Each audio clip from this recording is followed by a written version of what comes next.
got some good news, and, well, we're the Raiders, so we got some bad news on top of that. My name is Mitchell Renz. Y'all are watching the Raiders Report, and we got a few things that I want to be able to discuss before our Week 16 game up against the Houston Texans. The first thing, in terms of good news, and somebody asked me yesterday when I was live on the Raiders Report, what can we look forward to? The number one thing that I would tell fans to look forward to is the 2026 NFL Draft and the fact that we only have 3 more games to go. 3 more games, and then this nightmare of a season is finally over. But the way that we can turn this nightmare of a season into a good dream is if we lose these final 3 games. And let's face it, Week 16 at Houston is by far the toughest game in here. Week 17 against the Giants, Week 18 against Kansas City Chiefs. I mean, yeah, those are going to be more scary games now. There's no doubt about it. But I have found myself saying this over and over and over again because every day when I walk into work, I talk to my dad. And my dad's always like, telling me this, telling me that. And the one thing that I always find myself telling my dad is, wake me up when the nightmare's over. And I feel like I'm in a nightmare. I can remember when I was a kid. I don't know if anybody's ever been to Niagara Falls. There's this haunted house. It's called Nightmare. It's supposed to be the scariest haunted house in the entire world. Look it up. It's mind-blowing. But there's a clip that my family has, and it's a nightmare. And right now, I feel like I am in the worst nightmare that I can't wake up out of. And if you feel like that this Raiders season has been a nightmare, I want you to click that like button because I mean this when I say this. If you could give me a teddy bear, shit, man, I might carry a teddy bear here live on the Raiders Report. But again, the only way that this season's not going to be a nightmare is if you come away with the number 1 overall pick. And the fact that we're going to play the Giants in Week 17, dude, I don't know if I've ever looked more forward to a game than that game right there. But the fact that the Giants are where they're at, Tennessee's where they're at, the strength of schedule is the parenthesis. And again, if the Raiders lose their final 3 games, no matter what, we will have the number 1 overall pick. If you win a game in that mix, what would really scare me, you win 1 game and you go all the way down here to number 5. That could be a disaster because then you can throw away all your hopes and dreams of getting that top head coach candidate. And honestly, if they were to win a game, God forbid if they win 2 games, I hate to say it, but I honestly would be worried that they would keep Pete Carroll. That's maybe the biggest nightmare. Let's go to the next tier, some news. And again, here, some good news. Here, I don't know if this is good news or bad news, quite frankly. But Geno Smith is expected back this week up against the Houston Texans. I know what Pete Carroll said to the media on Monday in regards to he didn't know what the availability is going to be. I'll just say this. I talked to a source earlier. It would have been earlier on Monday. I'm literally forgetting what day that I'm filming this. On Monday, and he told me that a lot of people inside of that Raiders organization are confident that Geno Smith is going to be back Week 16. And I think that sounds good because I can't wait to see Geno Smith get his shit pushed in. I can't wait to see him have to go up against the Houston Texans defense, a defense that is number 1 in points per game, 16.3. You know what's crazy about that is the Raiders are averaging way less on offense than 16.3. If we score 16.3, that's an improvement, right? Total yards per game, first, 269.2. 75 yards of offense we had last week. 75.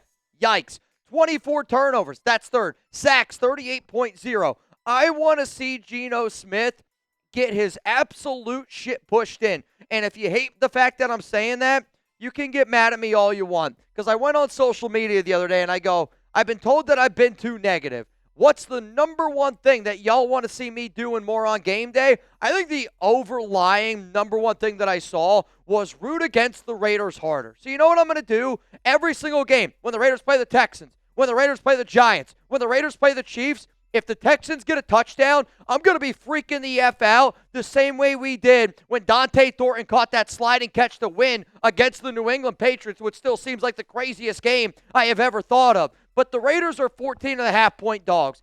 37.5 is the over-under. This game's in Houston, Texas. When I fly back in the morning, because my flight is 6 a.m. on Sunday, and I'm coming back from the holidays, I am going to be raring to go. I'm going to be rooting for Houston. I'm going to be screaming my head off for the Texans because I want the Raiders to lose the final 3 games so we get the number 1 overall pick. And also on top of that, we're going to be going up against Jeremy Chuggs. We're going to be going up against Texans today. And I want you to help me take down Chuggs because I guarantee you this. If that Texans channel beats the Raiders Report in a Super Chat battle, you will never hear the end of it from Jeremy.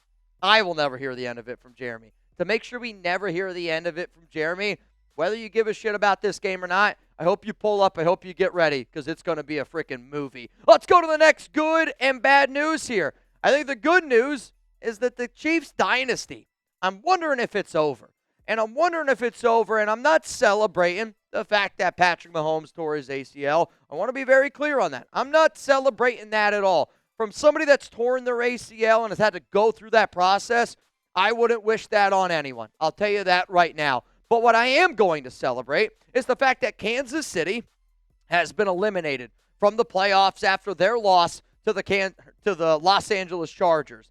And also, I'm going to celebrate the fact that the Chiefs will be behind the 8 ball going into 2026. And I say that because he's going to be questionable for week 1. When you tear your ACL on December 14th, to me, I would expect Mahomes to be able to come back in somewhere in a 6 to 9 nice window. And that's because of the athlete that he is. It's because of the doctors they're going to have, the therapy that he's going to do. He's going to get the best of the best. And when you get the best of the best and you are an incredible athlete like Mahomes is, you get back on track. But one of the reasons why I'm sitting up here wondering, is that Chiefs dynasty going to be over, is because I don't think Travis Kelce returns next season. I think that you look at a lot of different pieces that Kansas City has, and I don't know if they're going to be returning.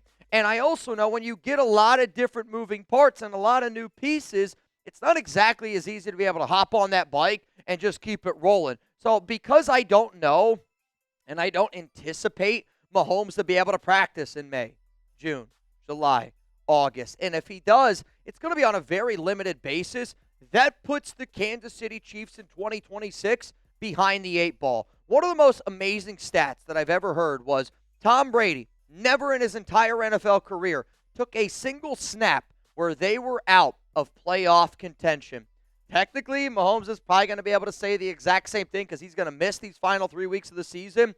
But the dynasty that was Andy Reid, Travis Kelce, Patrick Mahomes, something that just always seemed like, man, these guys are going to be in it every single year. I can't wait for a playoffs that doesn't involve Patrick Mahomes. And actually, it's like the first time in 27 years that the playoffs have not included Peyton Manning, Tom Brady, or Patrick Mahomes. That's a long, long time. So if you just want to give me an FKC down below, because I think that dynasty is over. And again, dynasty is, to me, when you're winning 2 Super Bowls back-to-back. I'm not sitting up here saying that team's never going to win a Super Bowl again, because if you have Mahomes, I do think anything is possible.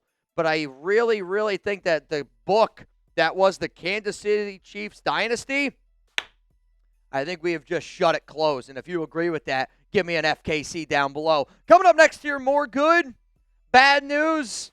We're just going to call it Raiders news because I can make an argument. Some good news to some people is going to be bad news to other people. I don't know where you stand in terms of Team Tank for the number 1 overall pick, but I want the number 1 overall pick because I think it's the best thing that the Raiders could possibly do to get going in the right direction. And if I could also steer you in the right direction, it's by downloading the Prize Picks app today, because they're the reason why this show is for free. And there's a reason why that a lot of y'all get the ability to watch this program 100% free. I know I always say subscribe, but you can watch the show 100% free, and you can thank Prize Picks for that. Basketball matchups, playoff pushes, it's all happening at once. And while you and I are out here making decisions every single day of maybe what to eat, maybe what gifts to buy, what to watch, there's one place where it feels good to be right, and that's on Prize Picks. Maybe your fantasy season's over. Guess what? My fantasy season is, in fact, over, and that really stinks. But you know what? I don't got to wait until next year's draft, because Prize Picks lets you play fantasy football every week. Pick your favorite players. Win when they hit their projections every week. No draft is required, and they got a brand new feature, so even if your lineup isn't going the way that you want it, you can cash out early. It's exactly what I did. Now, I am still a little bit bitter because I would have been able to turn that 10 into 50 if it wasn't for the Eagles benching Saquon Barkley, which you probably have heard me say about 10 times this week. But this is a really cool feature because I've been in these situations before. I'm sure that y'all have been in these situations before. But it's one of the reasons why I love Prize Picks. And we were staying up to date. We were watching the mores, the less with Saquon Barkley. And then I was like, oh, crap. It's been a lot of Tank Bigsby here in the fourth quarter. Maybe it's time to now look for that payout. We slid the payout. And guess what? 10 to win, $27.40. And this, again, another extra reason why I love Prize Picks. And to me, I've been having a lot of success going more against the Raiders and less on the Raiders. And if that surprises you, well, then you haven't watched a lot of the Raiders this season. So download the Prize Picks app today. Use code CLNS to be able to get $50 in lineups after you play your first $5 lineup. That's code CLNS to get $50 in lineups after you play your first $5 lineup. Prize Picks. It's good to be right. Let's keep it moving here on the good and the bad news. Some bad news here. Gardner Minshew, Week 18. Hopefully the good news is he has a revenge game and goes absolutely off. But it does scare me the fact that the Raiders are going to be going up against Minshew in Week 18 in a game that Kansas City already knows that their playoff chances are over. And Minshew didn't look very good in that game against the Chargers, right? 22 yards through the game-sealing interception. I also watched a lot, and I mean a lot, of Gardner Minshew last season, and there was a lot of turnover on this team. We know that. And Gardner Minshew also was turning the ball over a lot last year, though not as much as Geno Smith. But Patrick Graham is still the defensive coordinator here. And because this team knows Gardner Minshew on that extra level, think about the way that Eagles game went. Kenny Pickett struggled to move the football, no doubt about it. And there was a lot of offensive issues. I'm not trying to put all the blame on Pickett and on that offense, but I do also think it's because Philadelphia knew who Kenny Pickett was. And I think they did a good job scheming for Pickett, some of his strengths, his weaknesses, and thus what I'm worried that Patrick Graham's going to be able to do, if Pete allows him, is to be able to scheme for Minshew. Am I more nervous about this game? Yes, that's bad news for Raider Nation. But I still believe in my heart of hearts that a Gardner Minshew-led Kansas City team is much better than any Raider team we're going to be able to put out there on the field. The final news here is this, and I think it's some good news. I know I spoke about this in my Pete Carroll presser video that I did yesterday, but I'm not going to give a backhanded compliment like Pete Carroll did. I'm going to say that I was impressed by Charles Grant. And I know he played in only 5 snaps against Philly, and a lot of times it was in jumbo packages. But I really want people to go to my Twitter at MitchellRens365. I retweeted a clip of Charles Grant going up against Jalen Phillips, and you can tell that his footwork is good. You can tell that his arm length is going to help us out. You can tell that he's got strong hands and he's going to be a good offensive lineman. You can also tell that our coaching staff not putting Charles Grant out on a football field, because again, when you compare Charles Grant to DJ Glazenstone Forsythe, I get it's a very limited sample size, but to me, you can see that the upside with Grant is just so much more. I know what Stone Forsythe is. I'm not saying I know what DJ Glaze is, but we also had him slotted as a guard prospect, not a tackle, because Glaze just doesn't have the footwork that Charles Grant does. So I'm looking at a lot of these Raiders games, and again, people are like, Mitch, you're just too negative right now.